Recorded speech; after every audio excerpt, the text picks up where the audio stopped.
तुम दिन में नहीं जा सकते तो रात में जाकर दर्शन करो। अपने झोले में अपने घर से बेसन रोटी बना लो, पूड़ी सब्जी बना लो, पूरन पोली बना लो और आओ। और इस सुंदर कथा के मंडप में कोई शंकर का भक्त तुमको दिखे, उसके साथ बैठकर 2 रोटी खाकर जरूर जाना, थोड़ा पानी पीकर जरूर जाना। आपको मालूम पड़ेगा कि शिव भक्ति किसको कहते हैं।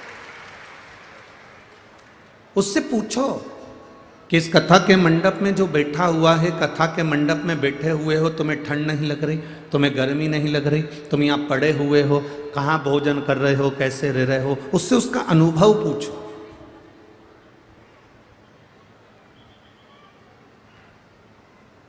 जैसे मेरे राम भ्रमण करते करते करते करते करते करते शबरी अम्बा के दरवाजे पर जाते हैं, मेरे राम भ्रमण करते करते निषाद राज के दरवाजे पर जाते हैं, मेरे राम भ्रमण करते करते सुग्रीव बाली के दरवाजे तक पहुँचते हैं, संत ऋषियों के दरवाजे तक पहुँचते हैं।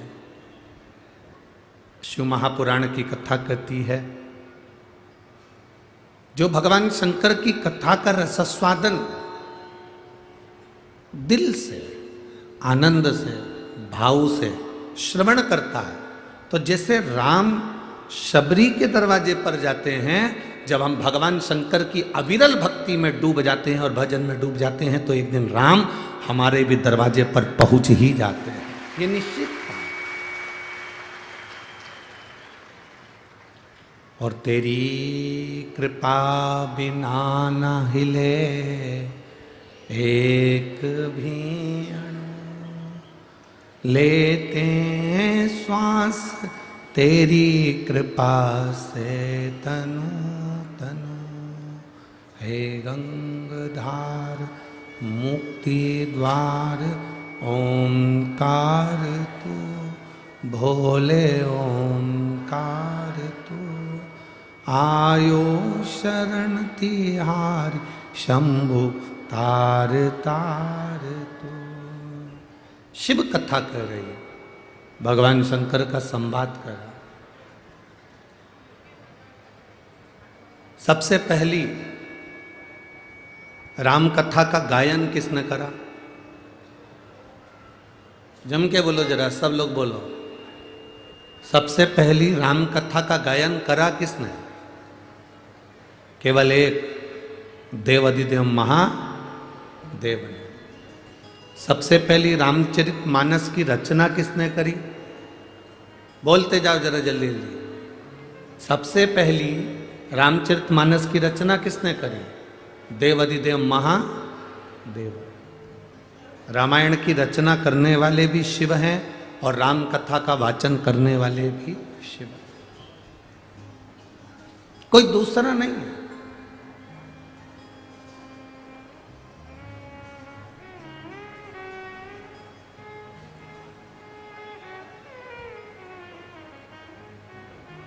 रचना करने वाला ही शिव। रामचरितमानस की रचना करना, रामचरितमानस का वाचन करना, ये मेरे देवाधिदेव महादेव ने किया। आप सभी के स्मरण में होगा, सबसे पहली रामचरितमानस की रचना भगवान शिव ने करी, जिसमें 100 करोड़ श्लोक थे।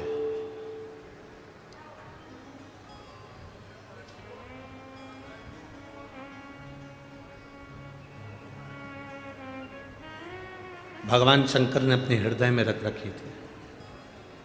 अमरनाथ की गुफा में, जब अमरनाथ की गुफा में माता पार्वती जी को लेकर पहुँचे, अमरनाथ की गुफा में जब माता पार्वती जी को लेकर भगवान शिव जाते हैं और वहाँ बैठकर भगवान राम की पवित्र कथा मेरे भोलेनाथ जी माता पार्वती को श्रवण कराते हैं।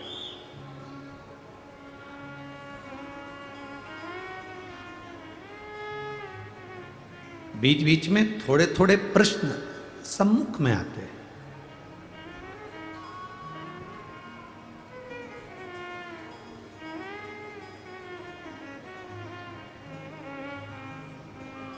थोड़े थोड़े से प्रश्न सामने खड़े हो जाते हैं।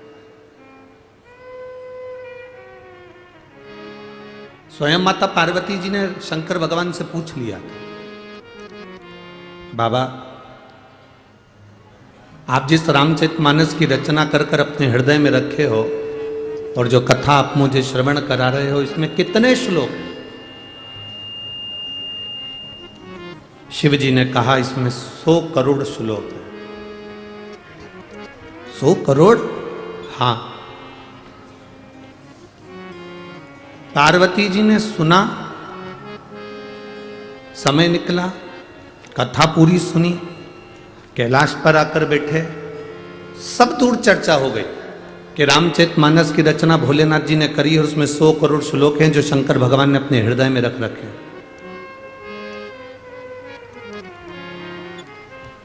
100 करोड़ श्लोक हैं जिसको भगवान शंकर ने अपने हृदय में रखे हैं।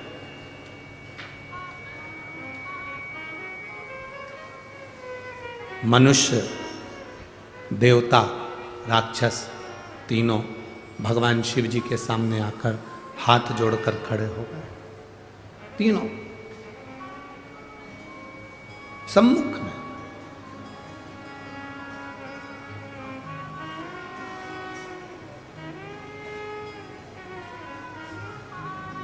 ए भाई, गाय चराने वाला गाय चराता है, गाय के शरीर में कुछ लग जाता है, कोई पत्ता लग गया, कोई पत्ती लग गई, कोई शरीर में कुछ लग गया, तो गाय को थोड़ी सी खुजाल चलने लगती है। जो ग्वाला होता है ना, गाय चराने वाला, वो गाय के शरीर पर हाथ फेरता है तो गाय को बड़ा अच्छा लगता है। आप लोगों ने कभी गाय के शरीर पर हाथ फेरा? जम के तो बोलो जरा, फेरा है ना? जब आप गाय के गले में हाथ फेरोगे तो गाय और आपके करीब में आएगी, और गले में हाथ फेरोगे तो गाय और करीब में आएगी। गौ माता के शरीर पर हाथ फेरोगे तो गाय और इठलाएगी, आपके पास में चिपक कर आएगी। ग्वाला कितनी गायों पर हाथ फेरेगा? फिर गाय क्या करती है कि उसके शरीर पर कोई हाथ नहीं फेरता तो गाय करेगी क्या? फिर कोई खंबा ढूंढती है, कोई पेड़ ढूंढती है, कोई दीवाल ढूंढती है। खंबा ढूंढा, दीवाल ढूंढी, पेड़ ढूंढा, किसी का ओटला ढूंढ लिया, फिर गाय क्या करती है?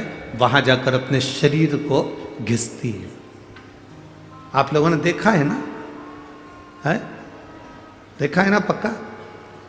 गाय फिर अपने शरीर को उस जगह पर घिसती है। अब गाय का नियम हो गया, गाय को मालूम है कि मेरे शरीर में अगर खुजाल चली है, मेरे शरीर में कुछ तकलीफ है, तो मैं उस पेड़ के पास जाऊंगी, मैं उस खंबे के पास जाऊंगी, मैं उस दीवाल के पास जाऊंगी, मैं उस खूंटे के पास जाऊंगी और अपने शरीर को घिस लूंगी, और घिसूंगी तो मेरे शरीर को आराम मिलेगा। गाय भी, गौमाता भी एक खंबे को ढूंढ लेती है, गौमाता एक दीवाल को ढूंढ लेती है, गौमाता एक पेड़ को ढूंढ लेती है, गौमाता एक स्थान को ढूंढ लेती है जहां वो अपने शरीर को घिसती है तो उसको आराम मिलता है। शिव महापुराण की कथा कहती है, भगवान शंकर का संवाद कहता है, शिव तत्व कहता है, भगवान शंकर की पवित्र शिव महापुराण की कथा वर्णन करती है। महाराज, जैसे गाय एक स्थान को ढूंढकर अपने शरीर को घिसती है तो उसको आराम मिलता है, उसी तरह ये मन जब पूरे वन में भटक रहा हो, संसार में भटक रहा हो, कुटुंब में भटक रहा हो, परिवार में भटक रहा हो, और इस मन को कहीं शीतलता नहीं मिलती, तब ये महादेव के चरणों में जाकर ये मन अपना घिसा जाता है, तब इस मन को भी शीतलता का अनुभव हो।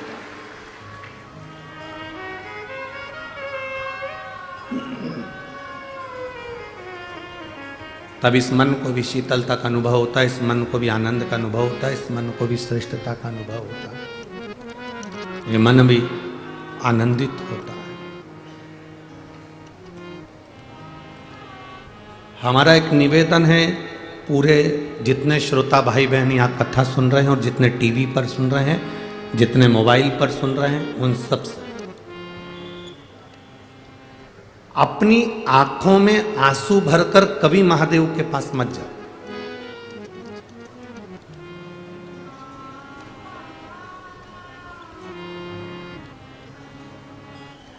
कितना भी दुख हो, कितनी भी तकलीफ हो, कितना भी कष्ट हो, आंख में आंसू नहीं आना चाहिए।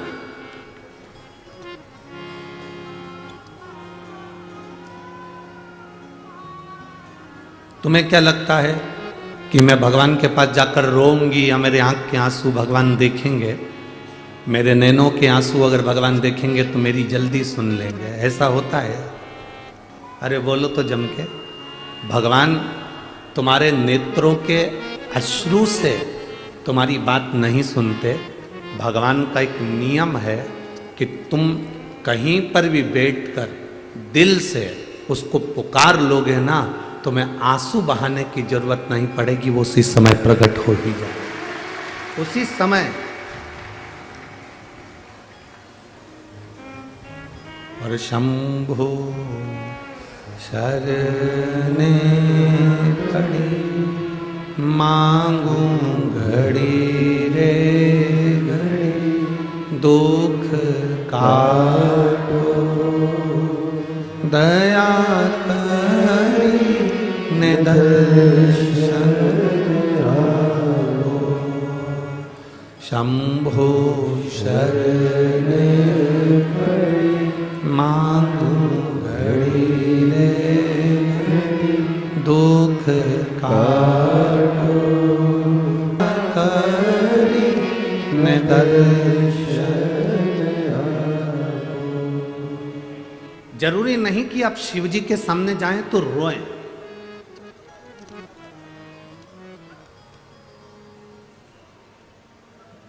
पर कई लोग हैं बाबा के सामने पहुंचते हैं, आंख में से आंसू झड़ने लगते हैं। कई बैठे हैं यहां, कई बैठे हैं टीवी के सामने, कई बैठे हैं मोबाइल के सम्मुख में कथा सुन रहे हैं। भगवान के सामने पहुंचे और उनकी आंख में आंसू आए।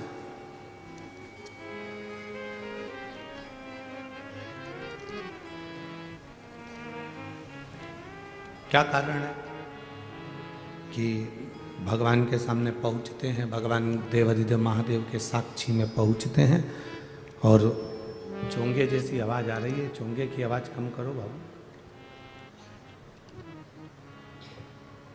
शिव की साक्षी में जब पहुंचते हैं, भगवान की साक्षी में जब पहुंचते हैं तो तुरंत उनकी आंखों में अश्रु भर आता है। कारण क्या? किस कारण?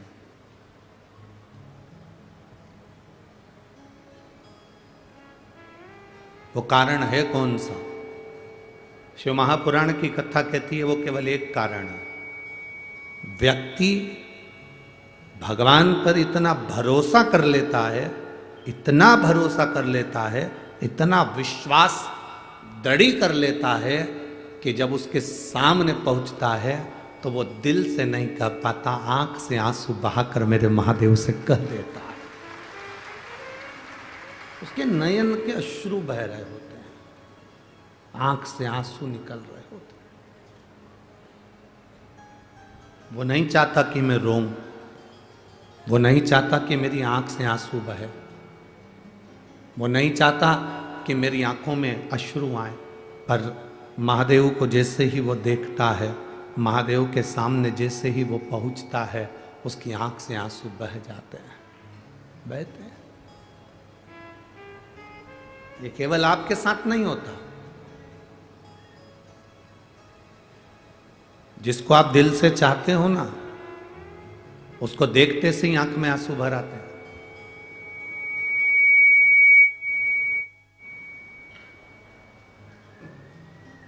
जिसके प्रति प्रेम होता है, जिसके प्रति स्नेह होता है, उसको देखते से ही अश्रु निकल जाते हैं।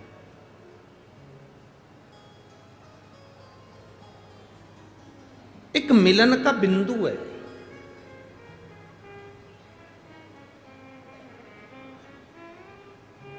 एक बेटी ने आकोला की कथा में एक प्रश्न किया था, वो प्रश्न आज स्मरण में आया है तो आप लोगों के बीच में हम कहें। एक बेटी ने आकोला की कथा में प्रश्न किया था, गुरुजी प्रेम करना बुरा होता है कि अच्छा होता है?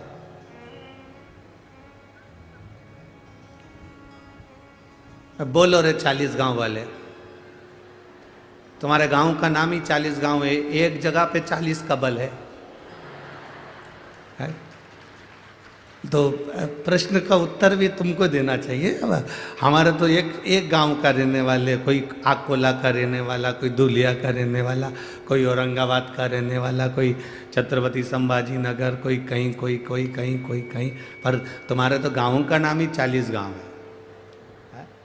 40 गांव एक जगह मिल गए, मतलब 40 तरह के लोग, 40 समाज के लोग, 40 विचार के लोग एक जगह पर एक जैसे रहते हैं, वो गांव है 40 गांव।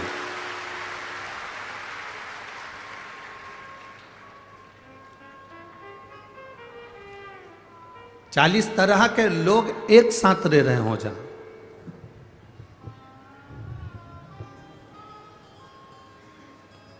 40 तरह के लोग एक जगह पर, 40 विचार के लोग एक जगह पर, 40 विचार मंच के लोग, 40 समाज के लोग एक जगह पर रहकर अपने दिल की बात एक जगह स्थिर कर कर रखते हैं, वो 40 गांव। तो उस आकोला की बच्ची ने प्रश्न किया, क्या प्रेम करना अच्छा होता है कि बुरा होता है?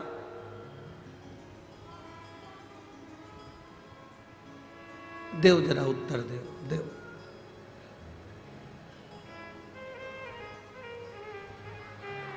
तुम बोलोगे तो है, नहीं तो मुंडी हिला दो, ऐसी हम उतने में समझ जाएंगे। प्रेम करना अच्छा होता है कि बुरा होता है, ठीक है?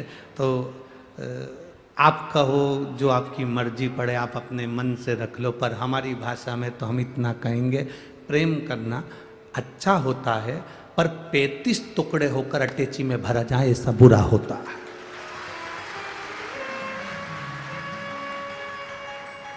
हमारी भाषा में हम कहेंगे प्रेम करना अच्छा होता है, मना नहीं है।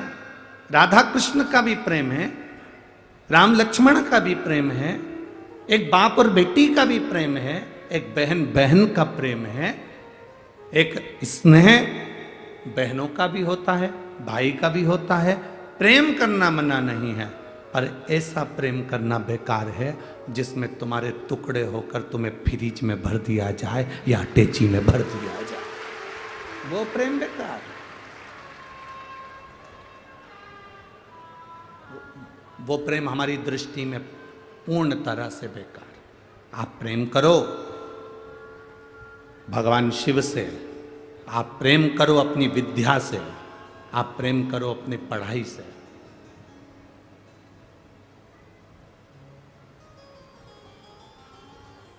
आप अपने कैरियर से प्रेम करिए,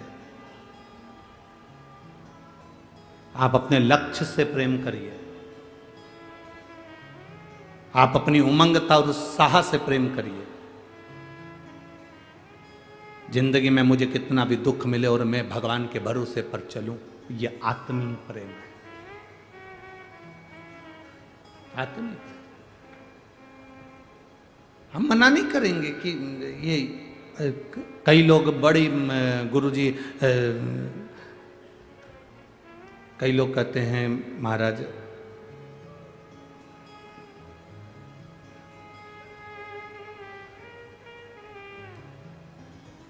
बहुत लोग कहते हैं हिंदू राष्ट्र बनाना है, हिंदू राष्ट्र बनाना है। हम उनसे कहते हैं हिंदू राष्ट्र तो बन जाएगा, पर पहले अपनी इस देह को एक बार हिंदू तो बनाओ, तो हिंदू राष्ट्र बनने में देरी नहीं लगेगी।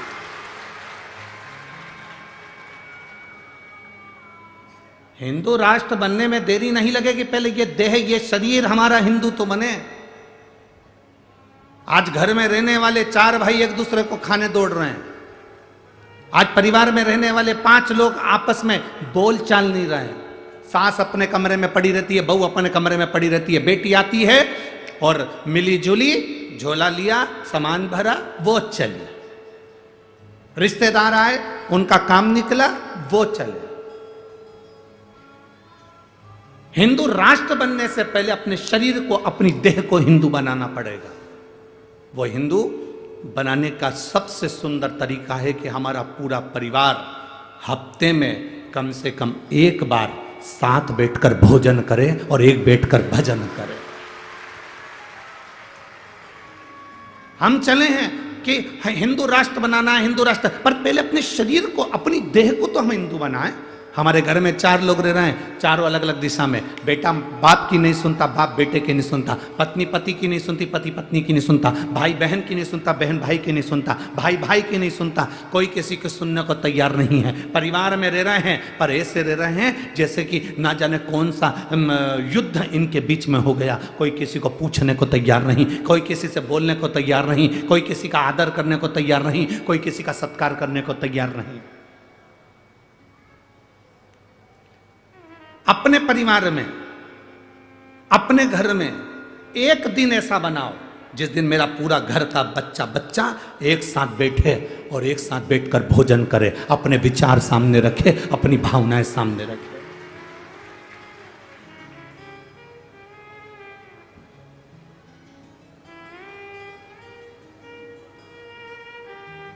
और उस समय पर किसी का मुंह नहीं फूलना चाहिए। 4 घर की जगदम्बाएं एक जगह पर बैठकर भोजन कर लें, बहुत बड़ी बात है। एक आती है आटा उसन कर जाती है, दूसरी जगदम्बा आती है रोटी सेक कर जाती है, तीसरी आती है सब्जी कतर के जाती है, चौथी आती है सब्जी बघार जाती है, और मालूम पड़े कि वो पूरा भोजन ठंडा हो गया। जिसकी मर्जी पड़े पड़ाए, खाओ। खुद के पति आए, सिर पे पल्लू लेके आई, गरम करा, खिलाया, और मालूम पड़े कोई दूसरा आया, ऐसा कैसे ही पड़ा कि पड़ा भोजन दे दिया। इसमें हमारा प्रेम नहीं झलकता बाबा, इसको स्नेह नहीं कहते। मेरे भोलेनाथ जी ने ये सब चीजों बहुत दूर रखी है, सब चीजें दूर।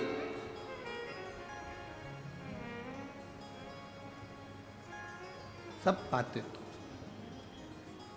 स्नेह से जुड़ो, प्रेम से जुड़ो। एक स्नेह आपके अंदर प्रकट होना चाहिए। हम मना नहीं करेंगे, आप अपने शरीर को पहले हिंदुत्व बनाइए, अपनी देह को हिंदुत्व बनाइए।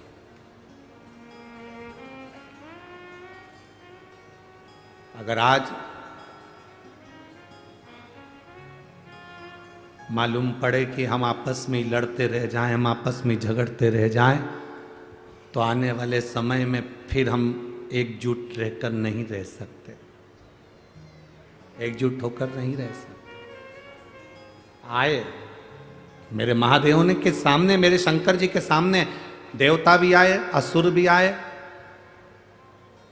मनुष्य भी आए। तीनों ने हाथ जोड़कर कहा आपके पास में 100 करोड़ श्लोक हैं, रामचरितमानस की आपने रचना करी है, वो हमको दे दो। भगवान शंकर ने कहा क्या करोगे तुम लोग, हमें उन श्लोकों को पढ़ना है। 100 करोड़ श्लोक के भगवान शंकर ने बराबर के हिस्से कर दिए, 33 करोड़ श्लोक तीनों को बांट दिए। शिव जी के पास में 1 करोड़ श्लोक बचे।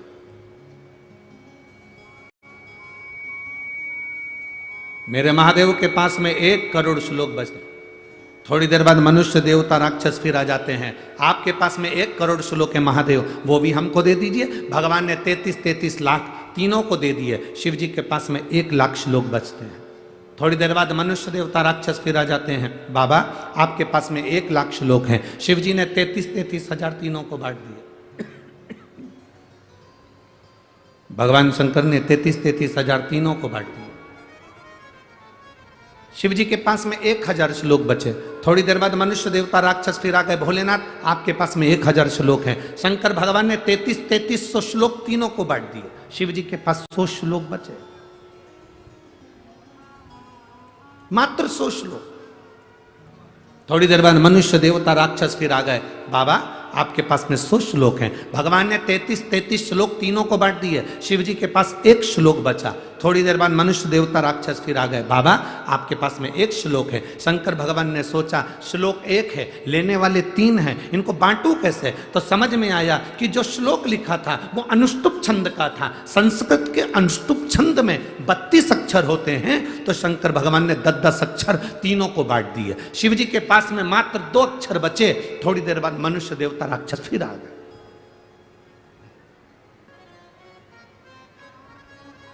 थोड़ी देर बाद मनुष्य देवता राक्षस फिर आए और आकर कहा, बाबा आपके पास में 2 अक्षर हैं, वो हमको दे दीजिए। मेरे देवादिदेव महादेव ने कहा, मनुष्य देवता राक्षसों से मैंने पूरी रामचरितमानस तुमको दे दी, पर ये 2 अक्षर मैं किसी को नहीं दे सकता, क्योंकि यही मेरी जिंदगी का सार है। आप मत दो, पर ये तो बता दो कि दुनिया को सब कुछ देकर तुमने वो 2 अक्षर कौन से अपने पास रखे? शंकर जी ने कहा, एक रा और दूसरा माँ, ये मैंने अपने पास रखा। ये मेरे करीब में, मेरा अपना, मेरे अपने पास में है। एक रा और दूसरा माँ। राम मेरे महादेव ने अपने पास में रखा, बाकी का सबको दे दिया। तुम्हें जो ले जाना है ले जाओ, तुम्हें जो लेकर जाना है जाओ।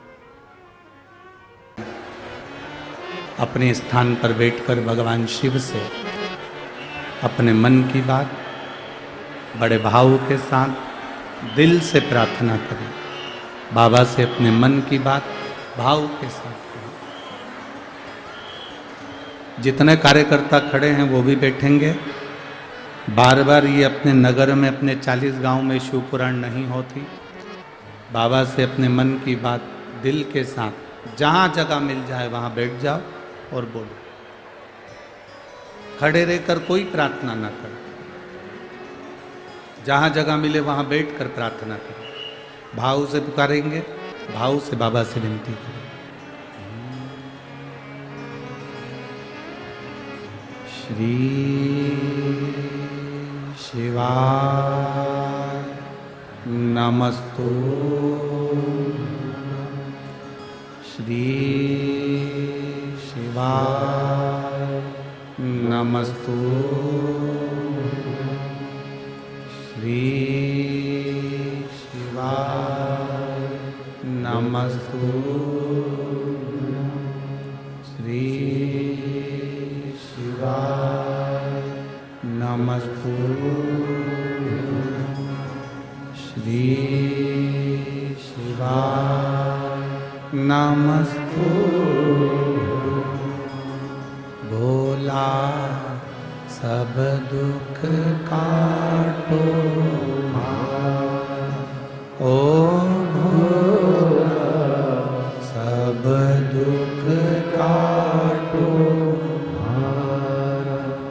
शिव शंकर जपो तेरी माला, भोले बाबा जपो तेरी माला। भोला सब दुख काटो मारा ओ भोला सब दुख काटो। वेश मंगल मंगलकारी, वेश मंगल मंगलकारी। शमशान वासी हमारा, शमशान वासी हमारा ओ भोला सब दुख काटो ओ भोला सब दुख काटो। भगवान शिव ओगड़दानी, त्रिकालदर्शी, कैलाशी, अविनाशी देवादिदेव महादेव की कथा कहती है। शिव अपने पास में कम रखकर दुनिया के लोगों को ज्यादा देते हैं। शंकर अपने पास जितना नहीं रखते जितना दुनिया के लोगों को वो दे देते हैं।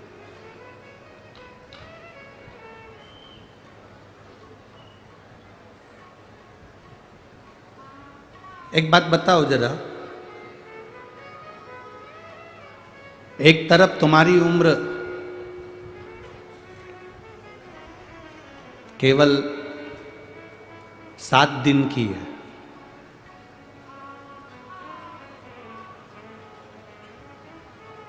सात दिन बाद मरना है,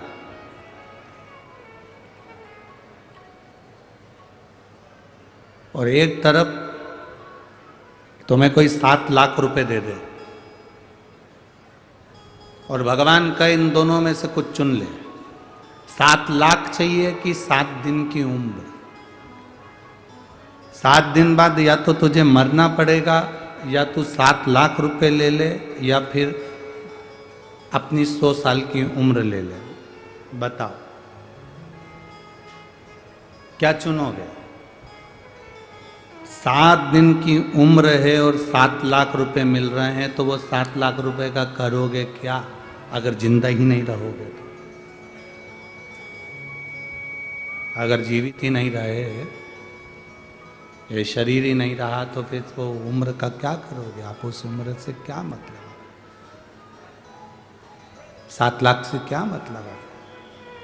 क्या मांगोगे? बाबा 7 लाख आप रख लो, हमको सबसे पहला दीजिए निरोगी काया। अगर हमारी काया ठीक होगी ना, तो हमें 7 लाख रुपए का भी प्रयोग करेंगे, बादाम लाएंगे खाएंगे, काजू लाएंगे खाएंगे, भोजन लाएंगे खाएंगे, तो मतलब का गाड़ी लाएंगे घूमेंगे तो मतलब का। पर वो 7 लाख का करें क्या जब उम्र ही नहीं? तो जब तक उम्र नहीं तो फिर वो पैसे का, वो धन का, वो दौलत का क्या कर?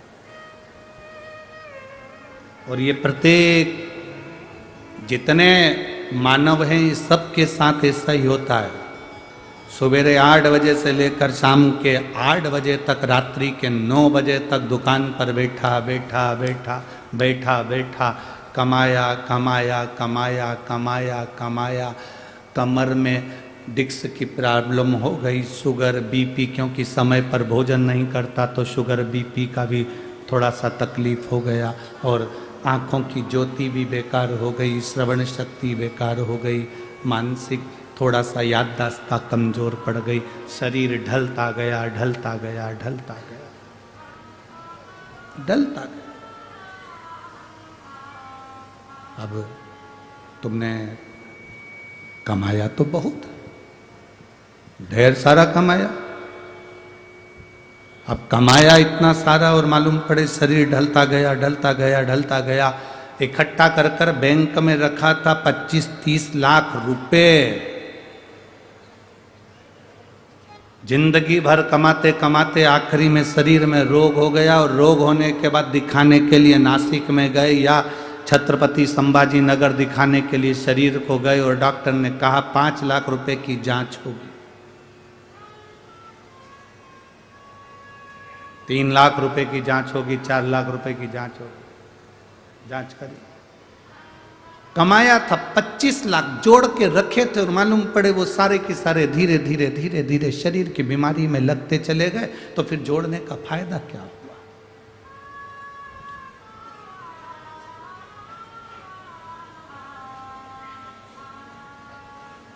मधुमक्खी देखी है? अरे बोलो तो जम के, क्या करती है? फूलों का रस लेती है, शहद बना देती है, सोचती है बाद में खाऊंगी, बस शहद पक जाए बाद में खाऊंगी, शहद पक जाए बाद में खाऊंगी, मेरा अपना है, मेरे लिए, मेरे बच्चों के लिए, मेरा है। जोड़ते जोड़ते जोड़ते जोड़ते जोड़ते जोड़ते जोड़ते जोड़ते थक जाती है तो भी जोड़ती, और आखिरी में कोई आता है वो पूरा छत्ता तोड़ कर ले जाता है, पूरा शहद निकाल कर कोई दूसरा ले जाता है। बस मधुमक्खी की तरह हमारी जिंदगी है, जोड़ते जोड़ते जोड़ते जोड़ते जोड़ते जोड़ते इकट्ठा कर आखिरी में सब गया।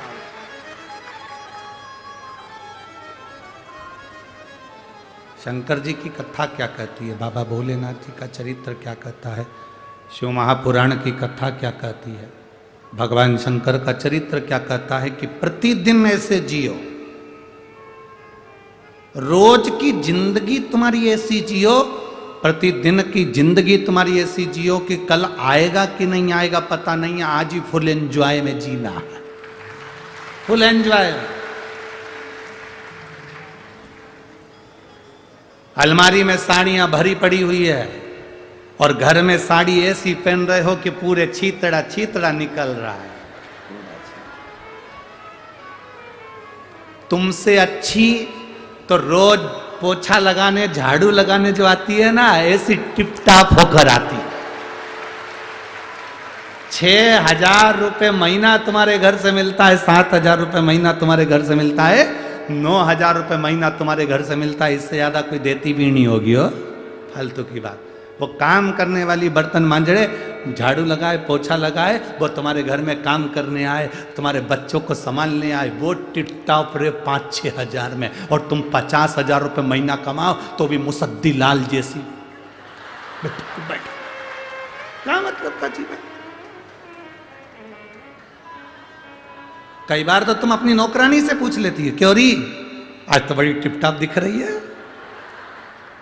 नौकरानी भी कह देती है, मैम साहब किसके लिए जोड़ूं तुम बताओ, है मरी जा रही पत्थर घिस घिस के जोड़ जोड़ के, अपने ऊपर खर्च नहीं करूं तो किस पे करूं। मेम साहब को सुबह 8 बजे से गीता जी का ज्ञान मिल गया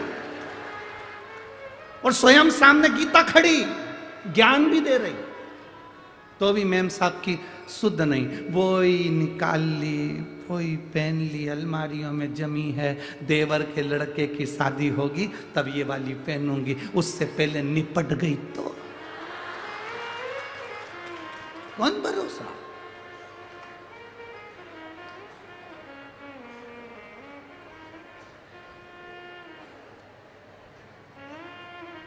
क्या भरोसा है जीवन का। साथ देती नहीं ये किसी, क्या भरोसा है इस जिंदगी का, क्या भरोसा। प्रथम सुख निरोगी काया।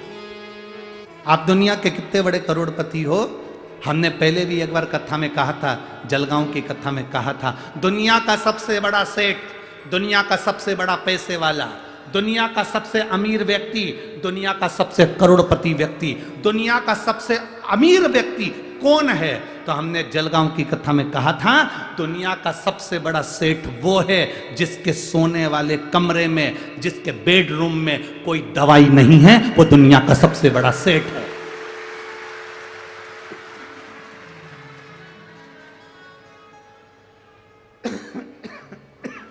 दुनिया का सबसे बड़ा सेठ वो है जिसके बेडरूम में कोई दवाई नहीं। अगर आपके सोने वाले कमरे में सिर के पास ड्रॉज में बहुत सारी दवाइयों का ढेर लगा है, समझ लेना मेडिकल की दुकान हो तुम।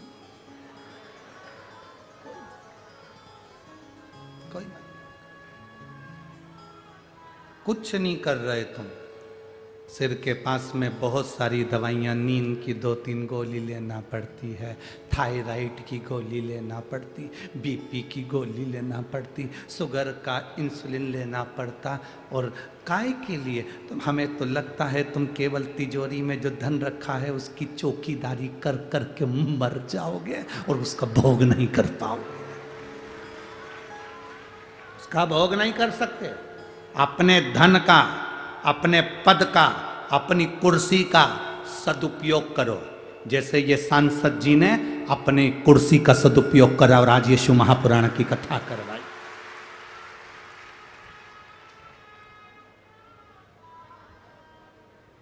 मैं माननीय श्री उन्मेष जी पाटिल जी को और उनकी धर्मपत्नी श्रीमती संपदा जी पाटिल जी को धन्यवाद दूंगा। बहुत बहुत साधुवाद है।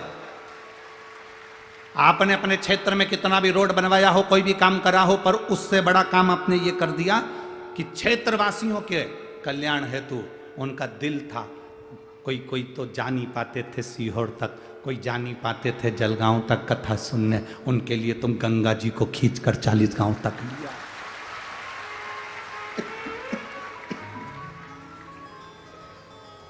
ये शिव कथा है, ये शंकर की उदारता, ये शिव महापुराण तत्व सुख देने वाला प्रथम सुख है निरोगी काया। एक ऋषि हुए उद्दालक ऋषि, जिनका नाम था उद्दालक। उनके बहुत सारे शिष्य थे। उन शिष्यों में एक शिष्य था उनका ऋषि कहोद।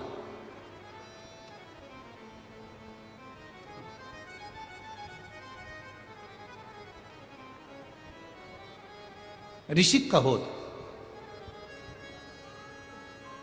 उद्दालक ऋषि की एक बेटी थी जिसका नाम था सुजाता।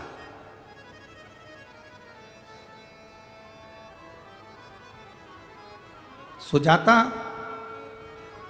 अपने पिताजी जो ज्ञान देते थे, उद्दालक ऋषि जो बोलते थे, सुजाता वो सुनती थी और सुनकर वैसा अनुसरण करती थी। कथा में आना जब सफल है, जब आप कथा सुनने के बाद शंकर जी के मंदिर जाना चालू कर दो तो समझ लो कि तुम शंकर के हो गए और शंकर तुम्हारा हो गया, तो कथा का मतलब। यहाँ इतने लोग कथा को श्रवण करने आए, प्रतिदिन का नियम होना चाहिए कि मुझे शंकर जी के मंदिर में जाकर 1 लोटा जल चढ़ाना है। कोई संकोच नहीं, कोई भय नहीं, कोई हंसेगा उसका जवाब बाबा देगा, कोई ताने कसेगा उसका जवाब बाबा देगा, तुम्हें जवाब नहीं देना। जैसे एक लड़की एक लड़के से प्रीत करती है, प्रेम करती है, तो कहीं जाते जाते लड़की और लड़का दोनों जा रहे हैं, कोई हंस दिया, कोई गाली दे दिया, कोई ताने दे दिया, तो क्या लड़की झगड़ा करती है? बोलो, जम के बोलो जरा, झगड़ती है क्या? नहीं। झगड़ा कौन करता है? जिससे उसने प्रेम किया, जिसके साथ वो जा रही थी। बस गुस्सा उसको आ गया, आया गुस्सा, उसने 2 चनकटा खींच कर दिया। जिससे मैं प्रेम करता हूं तो उसको देखकर हंसता है, उसको ताने देता है, उसको अपशब्द करता है, मारा ठोकी हो गई। लड़की पास में खड़ी हुई देख रही है। बस आप महादेव से अगर प्रेम करते हो, शंकर भगवान से प्रीत जोड़कर बैठे हो, तो तुम्हें किसी का जवाब नहीं देना, जवाब महादेव देगा, हमें नहीं देना। हम क्यों जवाब दें? अरे तेरा ही दिया मैंने खाया पिया है, तेरा शुक्रिया है, तेरा शुक्रिया है, मुझे भोले बाबा ने बहुत दे दिया है, तेरा शुक्रिया है, तेरा शुक्रिया। उद्दालक ऋषि की एक बेटी थी जिसका नाम था सुजाता। सुजाता शिव की भक्त थी, शंकर की उपासक। पिताजी कहते थे कि भगवान शिव को जल चढ़ाने पर शंकर प्रसन्न होते हैं और हमारे जीवन की रक्षा करते हैं। उद्दालक ऋषि ने अपने शिष्यों को समझाया था कि दुनिया में निरोगी रखने के लिए काया, शरीर अगर निरोगी रखना है तो महादेव के चरणों की प्रीत करना पड़ेगी, शंकर भगवान पर जल चढ़ाना पड़ेगा। ये उद्दालक ऋषि अपने शिष्यों को ज्ञान दे रहे थे और सुजाता ने सुन लिया। सुजाता सुनी। जब सुजाता ने ये सुना कि महादेव का भजन निरोगता देता है, रोग से मुक्त कर देता है, निरोगता,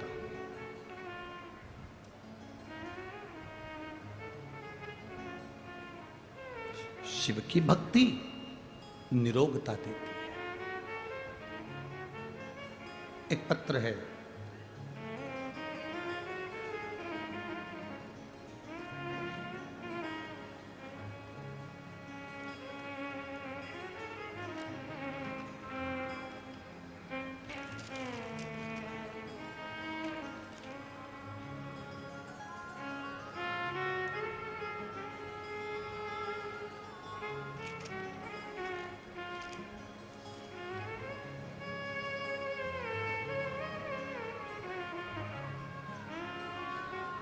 मेरा नाम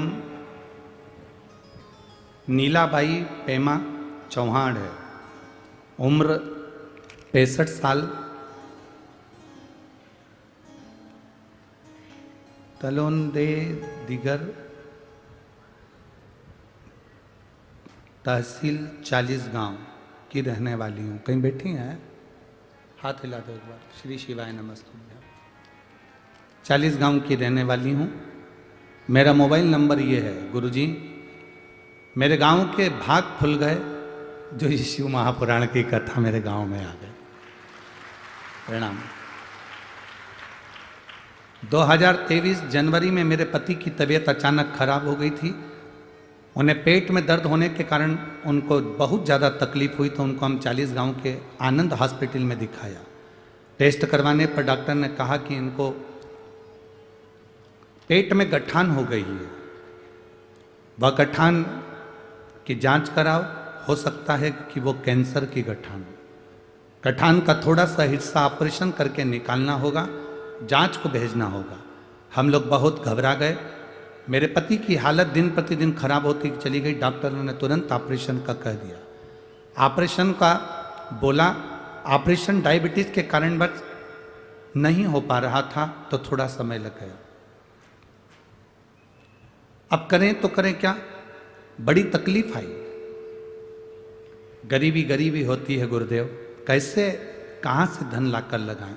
रिश्तेदारों की सलाह से हम संभाजी नगर एमजे हॉस्पिटल में रवाना हो गए, जहाँ इलाज मुफ्त में था। थोड़ी जान में जान आई गुरुजी। ऑपरेशन के लिए उनकी डायबिटीज़ मेंटेन नहीं हो रही थी, कभी बहुत कम हो जाती, कभी ज़्यादा हो जाती।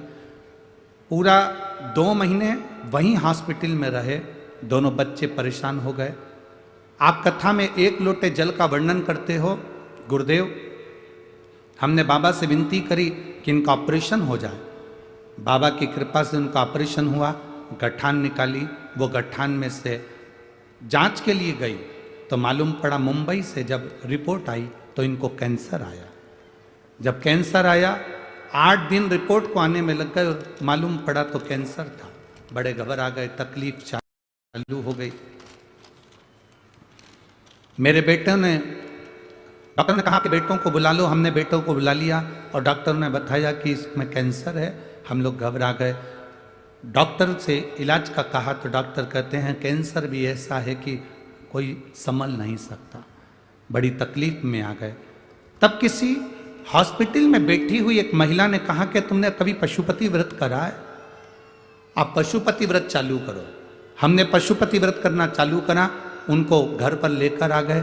सोमवार के दिन जाते, बाबा का पूजन करते, जल लाते, उनको पिलाते, बेलपत्र का सेवन कराते। गुरुदेव, बाबा की कृपा ऐसी हुई। डॉक्टर ने कहा था कि इनका अब कोई इलाज नहीं, क्योंकि कैंसर ऐसा फैल चुका है। तब हमने वो बेलपत्री और जल का प्रयोग करा, पशुपति व्रत करा। मैं बाबा को आज प्रणाम करने के लिए आई हूँ। जब दूसरी बार जांच कराने के लिए वापिस में छत्रपति संभाजी नगर गई और जब जांच प्रारंभ हुई तो उस जांच में मालूम पड़ा कि मेरे पति का कैंसर धीरे धीरे ठीक हो गया। मैं बाबा को यहाँ नमन करने के लिए आई। अब ठीक है बाबू? दोनों हाथ हिला दो एक बार। श्री शिवाय नमस्तुभ्यं। शिव तत्व की प्राप्ति। शिव ओघड़ी है, शंकर ओघड़ी। और लुटा दिया भंडार देख जा वाले ने, कर दिया माला काशी वाले। आप बैठे जरूर हो, इस पंडाल में बैठकर कथा जरूर सुन रहे हो, पर इतना विश्वास मानकर चलना कि 5 दिन की कथा सुनने के बाद मेरा बाबा तुम्हारी झोली में क्या क्या देगा ये तुम बाद में बताओगे कि मेरे बाबा ने मुझे ये दिया। और प्रथम सुख निरोगी काया। लोग पूछते हैं शिव महापुराण की कथा में पंडाल में बैठकर हम कथा सुने तो क्या मिलता है। यहां जितने पंडाल में बैठकर कथा सुन रहे हैं उनसे पूछना कि उन्होंने अगर जलगांव की कथा सुनी हो, मालेगांव की कथा सुनी हो, नासिक की कथा सुनी हो, उसमें से किसी ने अगर कथा सुनी होगी तो वो खुद बता देगा कि मेरी शुगर, मेरा बीपी, मेरा थायराइड, मेरा सोरेसिस, मेरी तकलीफ कितनी कम हुई है। शंकर की कथा। ये मिट्टी जहां कथा होती है वहां की मिट्टी साधारण नहीं होती। देखिए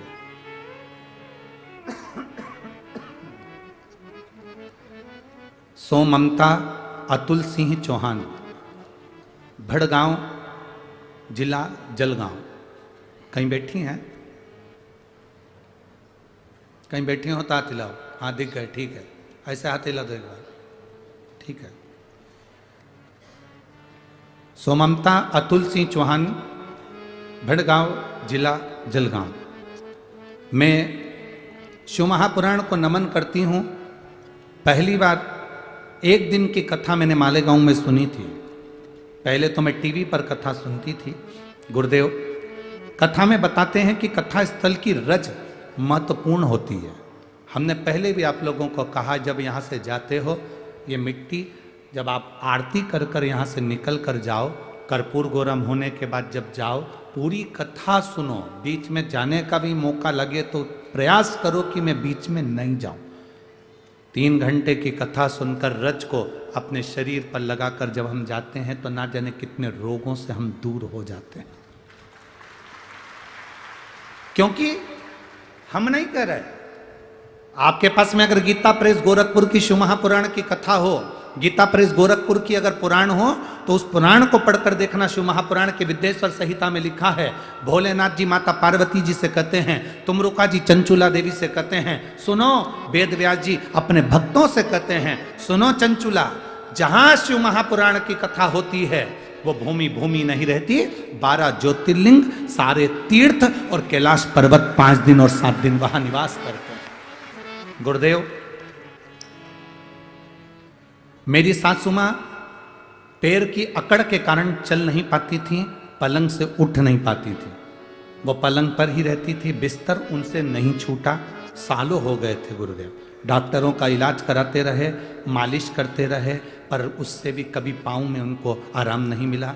वो पलंग पर ही अपना जीवन निकालती थी।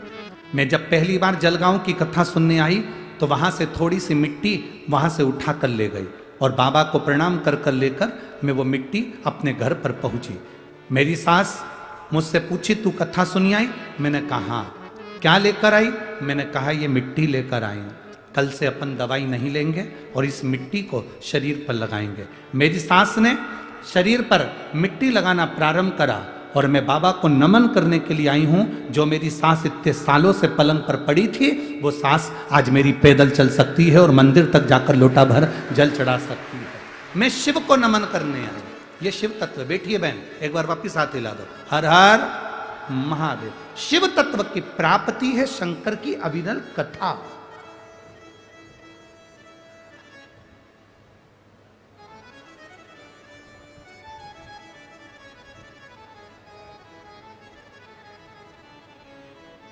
बाबा मैं तेरी हवा बिच उड़ती जावांगी, बाबा डोर हथो छठी राम कटी जावांगी। भोले मैं तेरी शंभो में तेरी। क्या देते हैं शिव? कथा के पंडाल में बैठकर कथा सुनने वाले हम कहें 40 गांव वालों के तो भाग्य हैं जो आ गए, जो आए इस कथा में पहुंचे। हम तो उनसे भी निवेदन करेंगे जो कथा तक भीड़ के कारण नहीं पहुंचते, वो रात्रि के समय पर आकर दर्शन कर कर, लोट लगाकर, प्रणाम कर कर इस मंडप को प्रणाम नमन कर कर जाना। बाबा से विनती कर कर जाना कि जिंदगी के सारे दुख काट देना। बस इतनी कृपा। कथा करवाने वाले का काम है, कथा करवाने वाला का कथा करवा रहा है, सुनने वाले का काम है सुन रहा है। उसका मनन चिंतन, जब हम कथा सुने तो उसमें से कुछ ग्रहण करें, अपनी जिंदगी में धारण करें। उद्दालक ऋषि जिनकी कन्या सुजाता, उसने सुना कि शंकर भगवान पर जल चढ़ाने से रोग का निवारण होता है। सुजाता ने अपने मन में यह बात रख ली। उद्दालक ऋषि ने विचार करा कि मेरी बेटी का विवाह किसके साथ करूं। इतने सारे शिष्य थे, उसमें से एक शिष्य था कहोद। कहोद ऋषि के साथ सुजाता का विवाह कर दिया। सुजाता और कहोद दोनों साथ रहने लगे।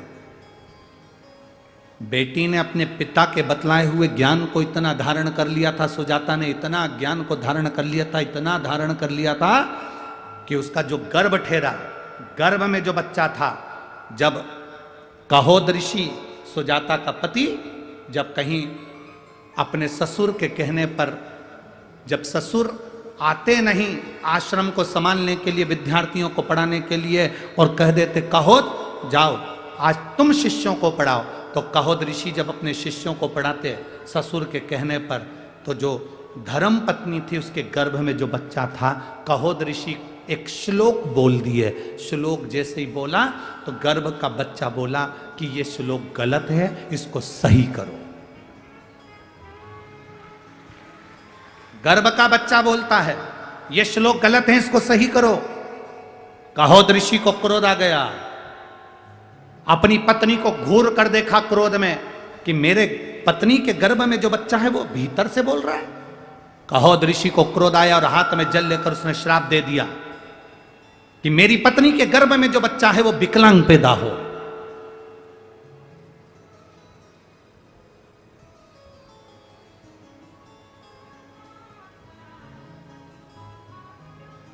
मेरी पत्नी के गर्भ में जो बच्चा वो विकलांग हो। सुजाता की आंख से आंसू बहने लगा। सुजाता रो पड़ी। हाथ में जल का पात्र सुजाता, आश्रम में जो शिव जी का मंदिर था वहां जल चढ़ा रही थी। नैनों से जल बह रहा था। बाबा दूसरे से क्या आस रखूं, मेरे पति ने मुझे श्राप दे दिया कि तेरे गर्भ में जो बच्चा है वो विकलांग पैदा हो।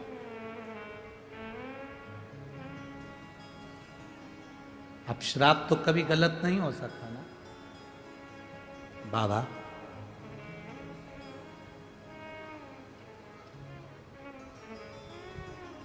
अब आपको संभालना है। जल चढ़ाती, आचमन कर लेती।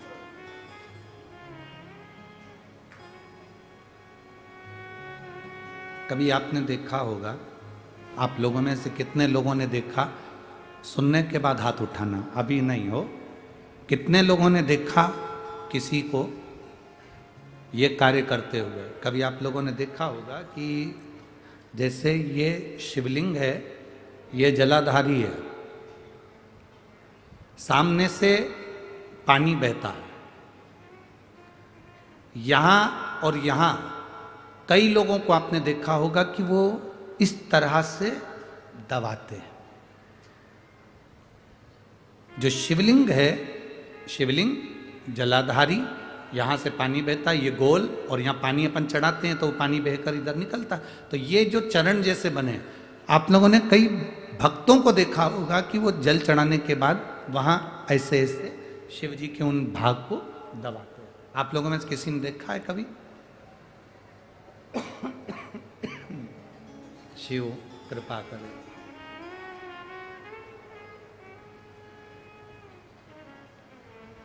कभी आप लोगों ने देखा होगा?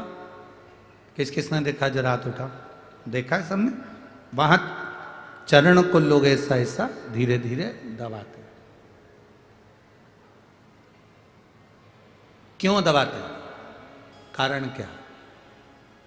क्या कारण हो सकता है? 3 स्थान हैं जिसका स्पर्श अलग अलग महत्व देता है।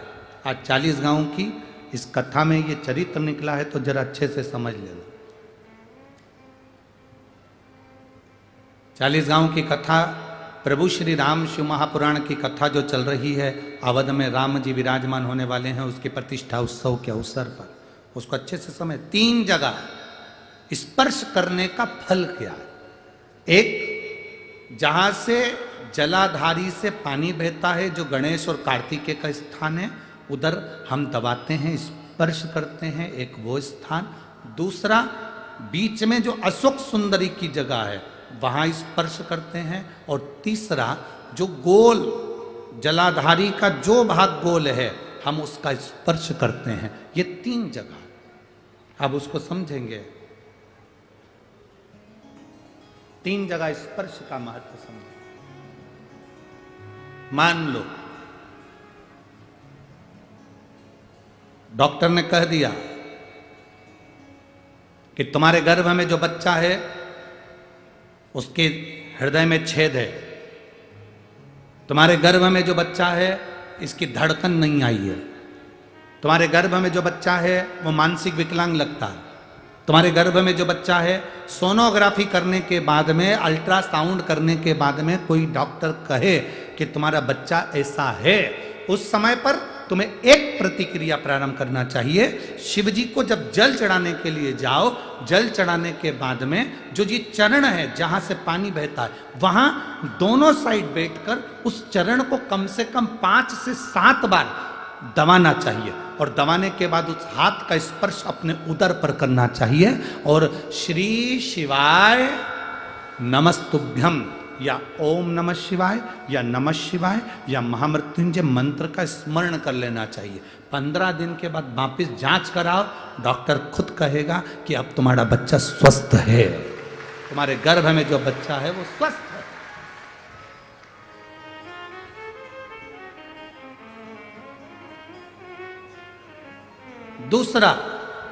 दूसरा स्पर्श, शिवलिंग जलाधारी, दोनों चरण, बीच में अशोक सुंदरी। दूसरा स्पर्श है अशोक सुंदरी का। किसी लड़के की उम्र, किसी लड़की की उम्र 35 साल हो गई, 40 साल हो गई, 25 साल हो गई, 30 साल हो गई, विवाह का कोई योग नहीं बन रहा।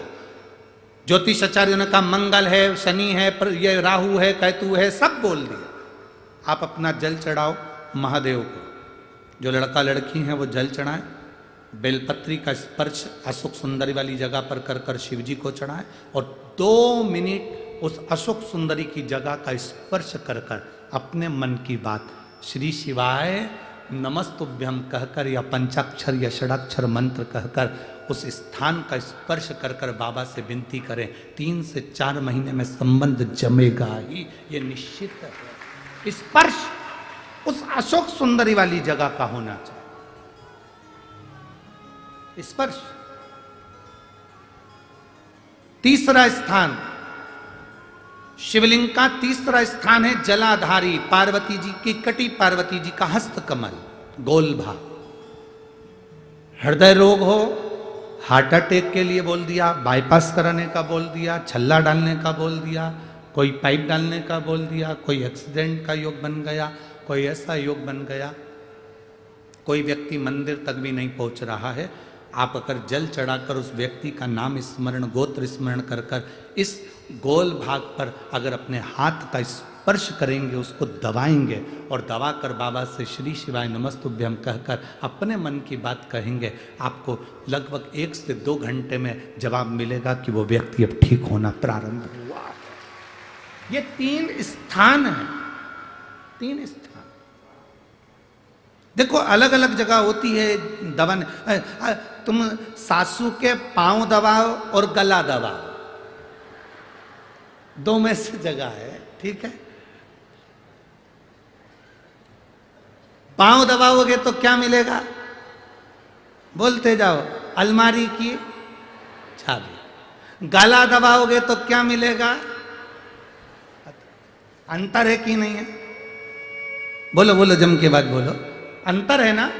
गला दबाने में, पांव दबाने में अंतर है। पहले जो चेहरे पे लगाने का ट्यूब म्यूब आता था ना, तो ऐसे बड़े ढक्कन का आता था, ऐसा ढक्कन खोलो, उनमें से ऐसी उंगली डाल के ना पोत लो, ठीक है, और फिर वो ढक्कन को वापिस ऐसे लगा दो और अपनी श्रृंगारदानी पर रख दो। आज के ज़माने में जितने भी ट्यूब आते हैं ना, वो इतने लंबे रहते हैं और उनको नीचे से ऐसे दबा दो, दबाते से ट्यूब बाहर आते से मुंडा पे पुत लो, ठीक है। अब सोचो, पहले का समय था कि इसमें उंगली डालकर फिर उसमें से क्रीम निकाल कर लगाना पड़ा। आज का समय है नीचे से दबाओ, क्रीम बाहर, उसी तरह पाऊं सासू के दबाव, चाबी बाहर।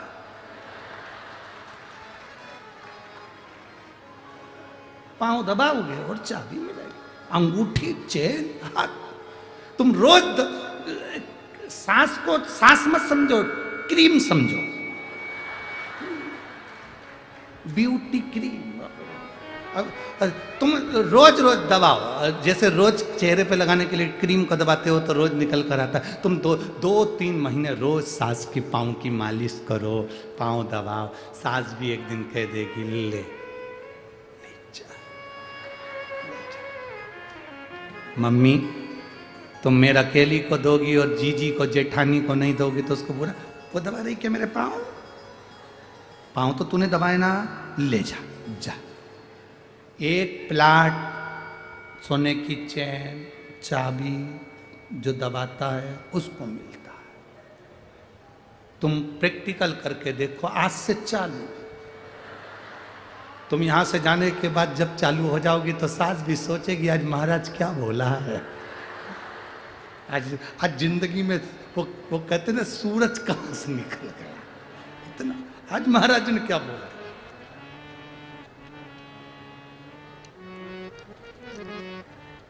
चरण नहीं छोड़ना, 2 के चरण हमेशा दबाना, एक सास के, एक स्वामी के, पति देवता, इनके भी चरण जरूर प्रणाम करना चाहिए, सास के भी चरणों को प्रणाम करना चाहिए। आप किसी गुरु जी के चरणों को भले प्रणाम मत करो, किसी संत साधु गुरुजन के चरण को भले मत छुओ, पर अपने पति के चरण को और सास के चरण को जरूर छुओ, जरूर। आप में से कितनी माताएं जो अपने पति को रोज प्रणाम करती है? हाथ उठाओ जरा। गौरी बाई, अरे देखा देखी में उठा दो रही। हाँ रख लो, 1 2 3 4 5 6 7 8 9 10 11 12 13 13.5। हाँ रख लो रख लो रख लो रख लो। 13.5 इसलिए बोले कि 30 त्योहार पे पड़ती है। मकर संक्रांति आई तो पढ़ लिया, करवा चौथ आई तो पढ़ लिया, दिवाली आई तो पढ़ लिया, बाकी के समय में नहीं पढ़ती, वो पढ़ते। आप नहीं पढ़ते हो, बोल रहा।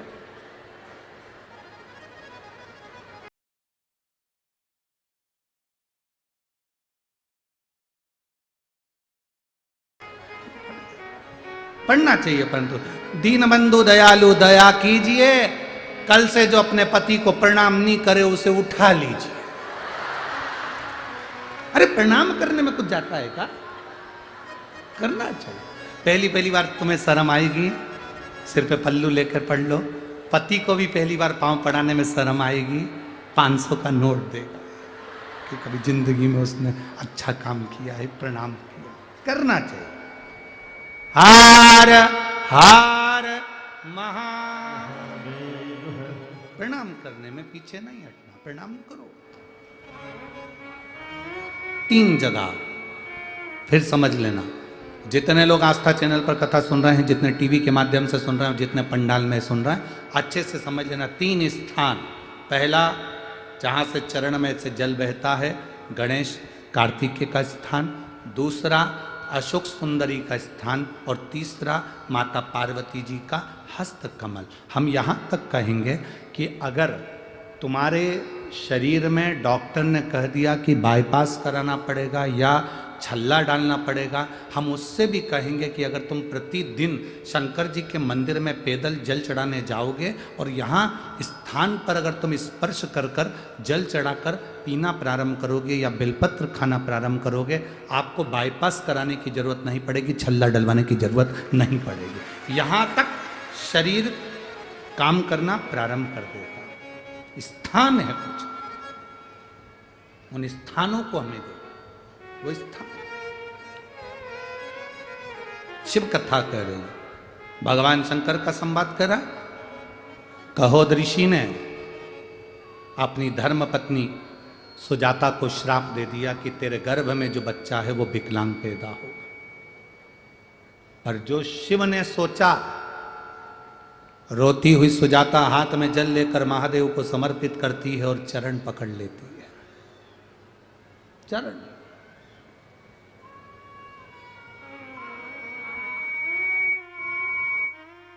चरण पकड़े सुजाता।